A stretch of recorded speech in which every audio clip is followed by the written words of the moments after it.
Praise the lord అందరికీ. ఈరోజు దేవుని మాటలు ధ్యానించుకుందాము. బైబిల్లోని ఒక వ్యక్తి ఉన్నాడు. అతను చాలా మంచి స్వభావం ఉన్న వ్యక్తి. తనని ఆశ్రయించిన వారికి ఎవరికైనా హెల్ప్ చేసే మనస్తత్వం కలిగిన వ్యక్తి తను. అయితే తను మాత్రానికి యేసుప్రభు అంటే ఇష్టం ఉండదు. యేసుప్రభుని నమ్ముకున్న వాళ్ళైనా, యేసుప్రభు గురించి ప్రార్థించేవారైనా, యేసుప్రభుని సేవించేవారు, యేసుప్రభుని ఆశ్రయించేవాళ్ళు ఎవరైనా అతనికి మాత్రానికి అస్సలు నచ్చదు.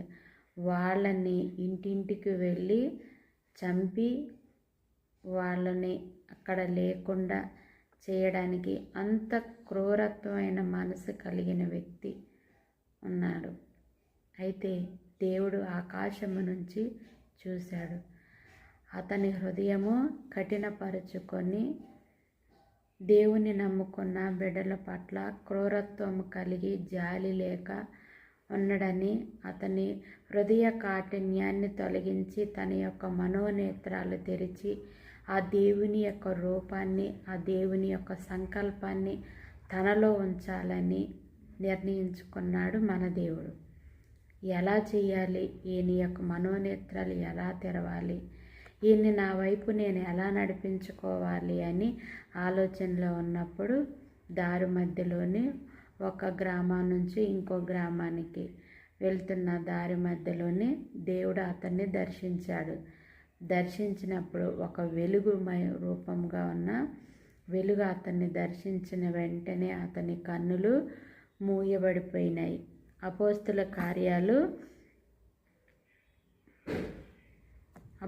కార్యాలు 22వ అధ్యాయము 13వ వచనంలోని సౌల సహోదర దృష్టి పొందుమని నాతో చెప్పగా,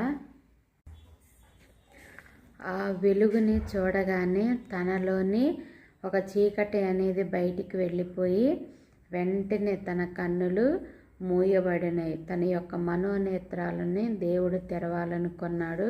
శారీరకమైన నేత్రాలు మూయబడినాయి.